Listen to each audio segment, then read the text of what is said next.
Live streaming has become an increasingly popular form of entertainment, but also communication, particularly in the realm of gaming and esports. Millions of people tune in every day to watch their favorite streamer play games, share their thoughts, and engage with their audience. However, despite the growing popularity of live streaming these days, many streamers still struggle to interact with their audience at the most optimal level. Hi there, my name is Jarno. I am a UX designer and founder of Hyper. Hyper is a small startup company that aims to help streamers to really get engaged with their audience during a live stream.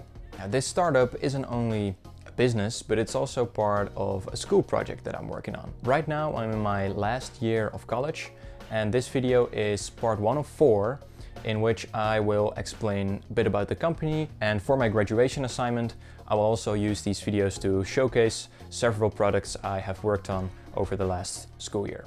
So in this video, we'll be talking mostly about the design thinking process. And this is a process an agile development team usually goes through at the beginning of a sprint to really get an understanding for who they're making the product, what issue they're solving, and to really know for sure if they're going to be on the right course. Now, my team and I did a design thinking sprint at the beginning of this school year in September.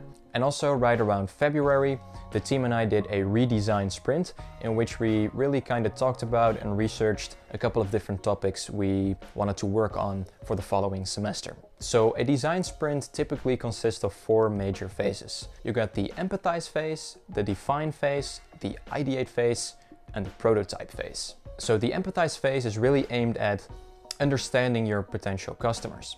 So last year, my team and I attended TwitchCon 2022 in Amsterdam, and we were there for 2 days talking to a bunch of different people, to streamers, to viewers. We asked them a variety of questions, mostly aimed at really understanding what their struggles are, what their day looks like, what are they doing when they're not live, to really get a fundamental understanding of what their problems are and later on how we might solve those. So the define phase is really all about analyzing the data you gathered and trying to find patterns within that data. And there were a couple of interesting things we noticed when analyzing the data we gathered from TwitchCon. One of them, of course, that most viewers really value quality interaction during a live stream. And this is not only interaction that they have with the streamer, but this could also be interaction that the streamer has with other viewers. So a lot of people we talked to actually mentioned that while they're watching a live stream, they don't really mind if they are not the ones that interact with the streamer, as long as there is enough interaction in the stream in general. So this can, for example, be between the streamer and other viewers, or even just between different viewers. Another thing we noticed is that the majority of the people we interviewed really enjoyed watching smaller to medium-sized streamers more than they would like to watch medium to larger-sized streamers. And the reason for this is because they mentioned that watching smaller live streams gave them the ability to interact more themselves, but also to really get this community feeling, like they're all part of one big family. So then at the end of our define phase, we pretty much narrowed all the data down to what we thought was the key problem. And that is that the majority of live streamers fail to interact with their audience at an optimal level. And what is that optimal level, you might ask? So for us, this point is reached when all the viewers that are actively watching the live stream have some way of influencing what's happening on screen. So then, knowing that, we moved on to the ideate phase. And the ideate phase is really meant to come up with several different solutions that might fix your problem. And before we started thinking about what all the possible solutions to this problem could be, we wrote down a list of requirements of all the things we thought that were important to take into consideration. For one, there needed to be enough to learn for all team members, because this was for many still a school project. Secondly, we wanted to be able to deliver the MVP, the minimal viable product, at the end of the first semester. Then thirdly, it should obviously improve the way streamers interact with their viewers. It should also contribute to the growth of streamers. Also, one thing our school thinks is really important are the sustainable development goals, to really make sure that the product you are creating is contributing to the world's well-being. One of the goals being SDG number 3, the goal of good health and well-being. And this could be relevant to our project because the platform that we are making could help reduce stress and also promote positive mental health. We also thought our project could be relevant to SDG number 11, the goal of sustainable cities and communities. And with our platform, we are really trying to create this sense of community and belonging. It should be easily expandable. And lastly, very important, all of the team members should feel excited about bringing this product to the market. So then, after a lot of thinking and brainstorming and researching and trying different things, we came up with a potential solution. So our solution was a simple platform where streamers could play mini games or do simple exercises with their viewers, or play alongside them and compete against other streamers. And the reason we chose for a platform like this is because we think that during such a mini game or an exercise, for example, we can really allow all active viewers to contribute and also influence what's happening on screen, something that we thought was very important. So we created a simple prototype. In this prototype example, you can see a very simple trivia quiz and a chat box. And the key to this prototype was that all of the mini games, in this case a trivia quiz, should be able to be played by just using the streaming service's chat interface. So the Twitch chat or the YouTube chat, for example. Viewers could very easily type A, B, C or D in chat to score points for the trivia quiz. And believe me guys, I can't wait to show you what this screen looks like right now, almost a year later. It's very exciting. But we'll talk about that in the next video. So that marks the end of our original design sprint. We then jumped to February of this year, in which we did a small redesign sprint. And we wanted to focus our redesign sprint mainly on two topics. One being monetization, to generate some sort of revenue for the platform in the future. And also we wanted to focus on gamification, to really try and understand which aspects of our platform will make a game interesting and fun to play, and also maybe what new types of games we could add to the platform. So to start off with monetization, the team came up with a couple of different things we could monetize the platform. One of them was to introduce virtual currencies. And the team really looked at like what the different conversion rates would be. Do we want one currency or do we want two currencies? For example, like in the game League of Legends, you have two different currencies. One that is usually earned by doing in-game activities, and then one that can be straight up bought with real money.